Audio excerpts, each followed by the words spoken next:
દૈવી જીવોને પ્રભુ સુધી પહોંચાડવા માટે જો હોય એટલે ઠાકોરજીના જયારે આપણે ચણસ્પર્શ કરીએ છીએ, ચણસ્પર્શ કેવી રીતે કરવા જોઈએ? પેલા ડાબો ચરણારવિંદ, પછી જમણો ચરણારવિંદ ને પછી ડાબો ચરણારવિંદ. પહેલી વાત તો એ કે પ્રભુનું ચરણારવિંદ એ ભક્તોનું આશ્રય સ્થાન છે. મર્યાદા માર્ગમાં ભગવાનની જે પ્રતિમાઓ છે એમની દ્રષ્ટિ આમ સીધી હોય. પુષ્ટિ માર્ગમાં જેટલા ઠાડા સ્વરૂપ છે પ્રભુ કટાક્ષ નેત્ર ધારણ કરે છે. પ્રભુની દ્રષ્ટિ ચરણારવિંદ તરફ છે, કેમ કે જે ભક્તો ચરણારવિંદનો આશ્રય કરીને રહેશે એના પર સતત ઠાકોરજી કૃપા કટાક્ષ દ્વારા એ અનુગ્રહની વૃષ્ટિ કરે છે. પેલા ડાબો ચરણારવિંદ એ પુષ્ટિ ભક્તોનું સ્થાન છે. એ પુષ્ટિ ભક્તિ, જમણો ચરણારવિંદ મર્યાદા ભક્તોનું સ્થાન છે, ત્યાં સુધી પહોંચે.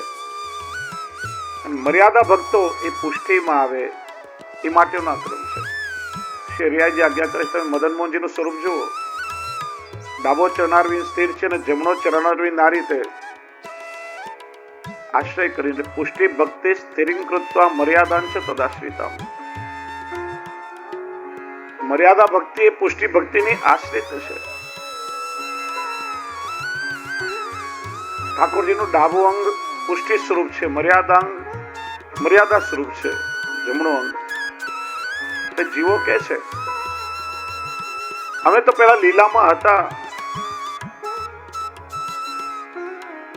ડાબુ ચરણ પુષ્ટિ સ્થાન, પણ કોઈ દોષને કારણે કે ભગવદ ઈચ્છાને કારણે આ ભૂતલ પર આવ્યા, પેલા પ્રવાહમાં તણાયા, અનેક દેહ ધારણ કર્યા, પછી મર્યાદામાં આવ્યા. હવે સ્વામીની સ્વરૂપ શ્રી વલ્લભે બ્રહ્મ સંબંધ કરાવી ઠાકોરજી સાથે અમને જોડ્યા અને ભગવદ લીલામાં પ્રવેશ કરાવ્યો. એટલે ફરીથી અમારો પુષ્ટિમાં પ્રવેશ થયો. ચણસ્પર્શનો ક્રમ ધ્યાન રાખજો. ઘરે ઠાકોરજીના એવી રીતે ચણસ્પર્શ કરવા. ડાબો જમણો ને ડાબો, અંગ્રેજીમાં કહું તો લેફ્ટ રાઈટ લેફ્ટ, કેમ કે લેફ્ટ રાઈટ તો બધાની રોજ થતી જ હોય એટલે શબ્દ જલ્દી યાદ રહી જાય. એ રીતે હંમેશા ચણસ્પર્શ કરવા. શ્રી વલ્લભે કૃપા કરી. નામ છે એટલા માટે અન્ય સંપ્રદાયમાં દીક્ષા કે કંઠી બાંધવી જુદા જુદા શબ્દ છે. શબ્દ છે બ્રહ્મ સંબંધ. બ્રહ્મ એટલે જ રસો વૈસ પરબ્રહ્મ શ્રી કૃષ્ણ સાથે. સંબંધ તો અનાદિકાલથી આપણો જોડાયેલો જ છે, આપણે એને ભૂલી ગયા હતા. અને એટલા માટે પુનર્જોડાણીનું કર્યું છે. બ્રહ્મ સંબંધ એટલે પ્રભુ સાથેના ભૂલાઈ ગયેલા એ સંબંધનું પુનર્જોડાણ છે. શ્રી વલ્લભેની સ્મૃતિ કરાવી છે. કેવલ કોન્ટેક્ટ નથી કરાવ્યો, સંપર્ક નથી કરાવ્યો, સંબંધ જોડ્યો છે. પ્રભુ સાથે આપણું રિલેશન જોડી આપ્યું છે. કોન્ટેક્ટ તો આપણા ઘણા બધા હોય. મોબાઈલના કોન્ટેક્ટ લિસ્ટમાં જુઓ તો હજારો કોન્ટેક્ટ નીકળે. સંપર્ક ઘણા હોય, પણ આજે આપણા પરિવારના 5 લોકો સાથે પણ આપણે સંબંધ જોડી શકતા નથી. સંપર્ક મહત્વનો નથી, સંબંધ મહત્વનો છે. દિવસમાં 1000 માણસના સંપર્કમાં આપણે આવીએ, પણ એમાં આપણા સંબંધી કેટલા હોય? એમ સ્વામીની સ્વરૂપ શ્રી વલ્લભ ભૂતલ પર પધાર્યા અને પ્રભુ સાથે એ દાસ ભાવનો વિસરાઈ ગયેલો સંબંધ જોડ્યો છે. જો એટલા માટે તો નંદાલયમાં હવેલીમાં પ્રભુના દર્શન ખુલે છે. વારે ઘડી આજે હવેલીને આ નંદાલયનો દર્શનનો વિરોધ થતો હોય તો શું આપણા પૂર્વાચાર્યો જેમણે આ પરંપરા શરૂ કરી શું સમજ વગર ના હશે? બધા ઠાકોરજી તો તમારા માથે તમારા ઘરે પણ બિરાજે છે. તમારા ઘરે બિરાજતા તમારા સેવ્ય સ્વરૂપથી જ તમારો ઉદ્ધાર થશે. એટલા માટે તો કૃષ્ણ સેવા સદા કાર્ય. પછી હવેલીમાં દર્શન કરવા કેમ જવું જોઈએ? ગોપીજનો નિત્ય સિદ્ધા હતા. પ્રત્યેક ગોપીજનોને એમના ઘેર ઠાકોરજી સુલભ હતા. માખણ ચોર્યાજી અનેક લીલાઓ કરવા ઠાકોરજી એમના ઘરે પધારતા. એટલા માત્રથી સંતોષ નથી. એ તો કોઈને કોઈ સેવાનું મિશ બનાવીને નંદાલયમાં આવે. યશોદા મૈયા લાવ વસ્ત્ર ધોઈ આપો, યશોદા મૈયા લાવ ગાયની ઘેરક સ્વચ્છ કરી દઉં, લાવ મૈયા આંગણું વાળી દઉં. ત્યાં સુધી દીવો પ્રગટાવે સાયંકાલે ને પાછું ઓલવી નાખે, ફરી પ્રગટાવે. વધારે વધારે નંદાલયમાં રહેવા મળે ત્યાં પ્રભુના દર્શન થઈ જાય. આ નેત્રોને દર્શનથી તૃપ્તિ નથી. તમે જ્યારે ઘરે તમારા પ્રભુની સેવા કરો ત્યારે તમે અને તમારા ઠાકોરજી બે જ ઘરે બિરાજે. પણ હવેલીમાં તમે જ્યારે દર્શન કરવા આવો ત્યારે ઠાકોરજીના દર્શન થાય, શ્રી વલ્લભ સ્વરૂપ ગુરુના પણ દર્શન થાય, અને એ દર્શન કરવા આવનાર પ્રત્યેક વ્રજ ભક્ત સ્વરૂપ વૈષ્ણવના પણ દર્શન તમને થાય. આ ત્રણેયનો લાભ નંદાલયમાં મળે. અને અનેક પ્રકારની સેવાથી એ સન્મુખતા મળે આપણને.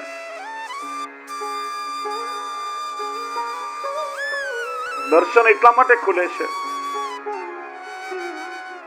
કેવલ આપણે પ્રભુના દર્શન નથી કરતા, પણ આ જે નિત્ય લીલાથી વિકુટા પડેલા જીવો જે પ્રભુની સન્મુખ આવે છે ને, એમને જોઈને ઠાકોરજી પણ હરખાય છે. એમના દર્શન કરીને પ્રભુ પ્રસન્ન થાય છે. જો ભાગવતજીમાં ધ્રુવજીએ તપ કર્યું અને ઠાકોરજી પ્રસન્ન થયા, બહુ સુંદર બતાવ્યું. મધોર વનમ નૃત્ય દિદુક્ષયાગત, ભગવાન ગરુડ પર બિરાજીને ભક્તના દર્શન કરવા પધાર્યા છે.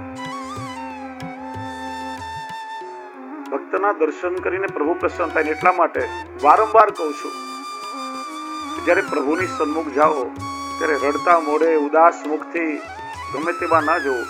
પ્રસન્ન ચિત્તથી સ્વચ્છ સુઘડ થઈને આનંદથી પ્રભુની સન્મુખ જવું. કેમ કે પ્રભુ પણ આપણને જોઈને પ્રસન્ન થાય છે. અરે અમારો નિત્ય લીલાથી વિખૂટો પડેલો જીવ છે, આ જીવ તો મારી લીલાનો જીવ છે. એ વૈષ્ણવને જોઈને ઠાકોરજી પણ હરખાય છે. એટલા માટે દર્શન ખુલે છે. કેવલ જોવો એનું નામ છે પ્રદર્શન, પણ દર્શન એટલે નિરખવું. દર્શનમાં પ્રભુનું સુખ છે, પ્રભુ પ્રસન્ન થાય. મારા નિત્ય લીલાનો જીવ મારી સામે ઉભો છે, મારી લીલાથી વિખૂટો પડેલો છે. અને સંબંધ એને જ કહેવાય કે જેમાં પરસ્પરને આનંદ હોય. એક જ વ્યક્તિને આનંદ ન હોય, બે જણનો જો પ્રગાઢ સંબંધ એકબીજા સાથે જોડાયેલો હોય, ક્યાંય પણ રસ્તામાં મળે તો બે જણના મોઢા કેટલા હરખાય, બંનેને આનંદ થાય. હા, આપણે કેટલા સમય મળ્યા. તો એમ ભક્ત પણ પ્રસન્ન થાય અને એ જીવના મુખનું દર્શન કરીને ઠાકોરજી પણ પ્રસન્ન થાય. જો એટલા માટે પુષ્ટિ માર્ગનું સર્વોચ્ચ ફલ એ રાસ બતાવ્યું છે. આપણે લોકો મોટા ભાગે રાસ એટલે કેવલ નૃત્યના રૂપમાં જ ગણતા હોઈએ છીએ. તાળી વગાડીને બધા આપણે નાચીએ કે દાંડિયા લઈને નાચીએ એટલે રાસ કહેવાય. રાસ એટલે માત્ર નૃત્ય નહીં, નૃત્ય એક રાસનું અંગ છે. પણ રાસલીલામાં દાન, માન, ખેલ, રાસ 12 અંગ છે રાસના. આ બધી લીલાઓ મળીને રાસલીલા સંપન્ન થાય. આખી વર્ષોત્સવની લીલાનો એમાં સમન્વય છે. જો આપણે જયારે વ્રજયાત્રા કરવા જઈએ, તમારામાંથી ઘણા જણાએ લીલી પરિક્રમા કરી હશે. દરરોજ રાત્રે વ્રજની મંડળી દ્વારા રાસલીલા થાય છે, બરાબર? એમાં માખણચોરી લીલાનું પણ દર્શન થાય, ગૌચારણ લીલાનું પણ દર્શન થાય, મોરકુટીની લીલાનું પણ દર્શન થાય. ત્યાં નંદગામ પાસે ઉદ્ધવ ક્યારીનો રાસ પણ થાય. જે સ્થાનમાં જે લીલા હોય એનું દર્શન થાય. પણ કહીએ શું આપણે? રાસલીલા. કેવલ નૃત્ય રાસ નથી. 3 સ્થાનની લીલા છે રાસમાં: વૃંદાવન, શ્રી ગિરિરાજજી અને શ્રી યમુનાજી. ઠાકોરજી ને સ્વામીજી પરસ્પર એકબીજાને શૃંગાર ધરે, ક્યારેક સ્વામીજી માન ધારણ કરે, ક્યારેક તો ઠાકોરજી છોડાવે, ક્યારેક ઠાકોરજી માન ધારણ કરે તો સ્વામીજી છોડાવે. ખેલના દિવસ આવે, પરસ્પર હોરી ખેલ લીલા થાય. ક્યારેક યુગલ સ્વરૂપ એકબીજામાં તન્મય થઈને સાથે મળીને નૃત્ય કરે, ક્યારેક મયુર નૃત્ય કરે. આ બહુ ગૂઢ લીલા છે. રસાનામ સમો ઇતિ રાસ. પ્રત્યેક લીલાનો રાસમાં સમન્વય છે. એટલા માટે શ્રી મહાપ્રભુજીએ રાસને પુષ્ટિમાર્ગનું સર્વોચ્ચ ફલ કહ્યું. શ્રી વલ્લભ સ્વામી સ્વરૂપ છે. એ રાસમાં સ્વામીજીએ જે પરમ આનંદનો અનુભવ કર્યો, એ શ્રી વલ્લભની કૃપાથી એનો અણુ પણ જે જીવને પ્રાપ્ત થઈ જાય ને, તો એ પુષ્ટિમાર્ગના ફલને પામી જાય. કારણ કે ઠાકોરજી આનંદ રૂપ છે અને આનંદને માણનારા સ્વામીજી છે. એટલે આનંદ કરતા પણ વધારે જેને પરમ આનંદની અનુભૂતિ છે. ઠાકોરજી આનંદ રૂપ છે અને ઠાકોરજીના આનંદને માણનારા એવા પરમાનંદ સ્વરૂપ સ્વામી છે. શ્રી વલ્લભ ઠાકોરજી સ્વરૂપ પણ છે અને સ્વામી સ્વરૂપ પણ છે. અને એ જ પુષ્ટિ જીવોને પરમાનંદનું દાન કરવા માટે આ ભૂતલ પર પધાર્યા છે. એટલે ભગવદીઓએ ગાયું, પુષ્ટિ મહારસ દેન પ્રગટે પુષ્ટિ મહારસ દેન. આ પુષ્ટિ માર્ગના એ મહારસ એ સર્વોચ્ચ ફલનું દાન કરવા માટે શ્રીનાથજી શ્રી ગુસાઈજીને ફરિયાદ કરી. આપનો સેવક મારી સેવા તો બહુ સુંદર કરે છે, પણ મારા ચરણસ્પર્શ નથી કરતો.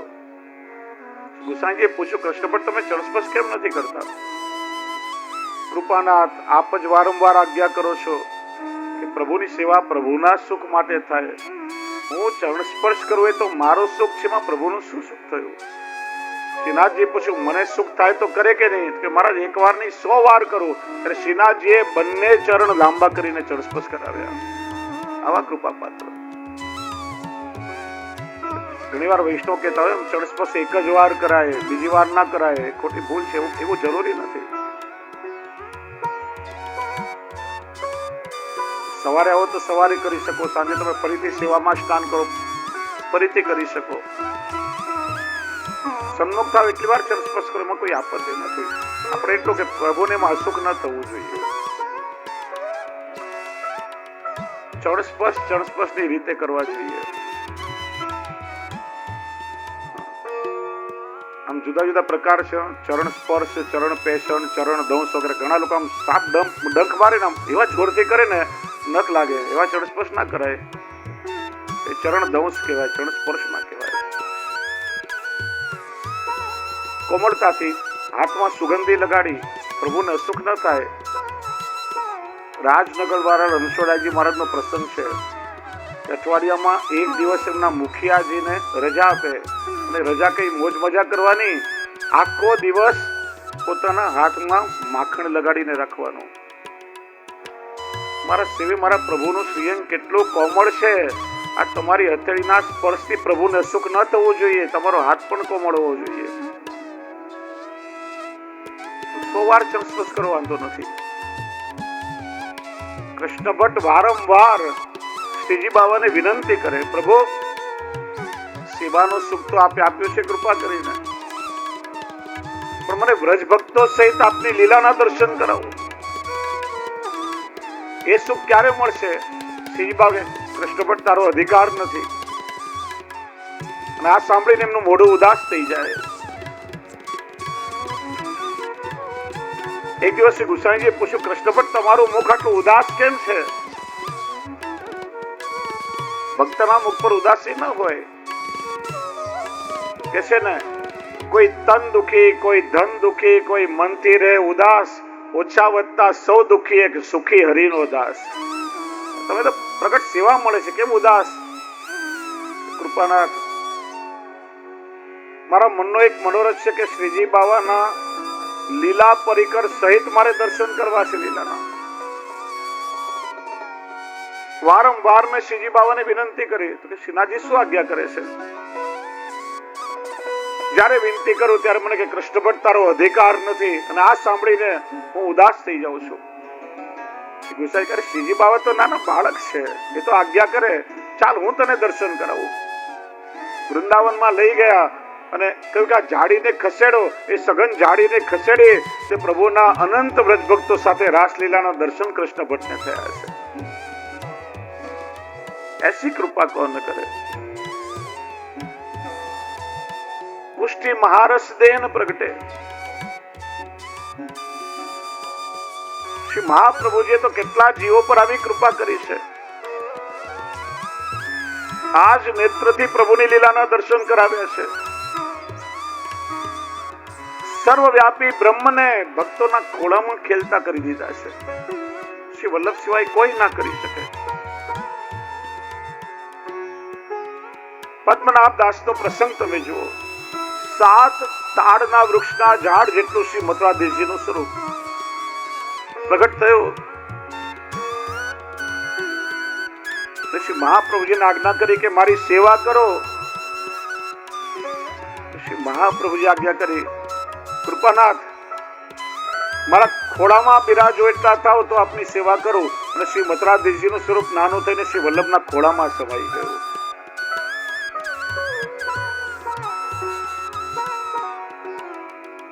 શ્રી વલ્લભે કૃપા કરી એક વૈષ્ણવના ખોળામાં ખેલતા કર્યા છે. અને શ્રી મથુરાધીશજીને શ્રી મહાપ્રભુજીએ પદ્મનાભ દાસના માથે પધરાવ્યા છે. પછી એમણે કેવા લાડ લડાવ્યા. નિષ્કંચન હતા. એમના છોલામાં પણ એક 56 ભોગની સામગ્રીનો સ્વાદ આવ્યો છે. મહાપ્રભુજી કે ગોદમાં પધારો તો સેવા કરું. આજે આપણે લોકો બધા મોટા સ્વરૂપની હોડમાં પડ્યા છીએ. દૂરથી દર્શન થાય, સ્વરૂપ મોટું હોય તો જ આનંદ આવે. અરે મોટું હોય કે નાનું, સ્વરૂપ તો સ્વરૂપ જ છે. પુષ્ટિ માર્ગમાં તો યશોદોત્સંગ લાલિત સ્વરૂપ છે. યશોદાજીના ખોળામાં ખેલનાર છે. અને એ યશોદાજીના ખોળાનો ખૂંદનાર એ સેવે બનીને આપણા માથે બિરાજે છે. સ્વરૂપ નાનું હોય ને તો તમે ખોળામાં પધરાવીને સેવા કરી શકો, તો સેવાના આનંદને માણી શકો.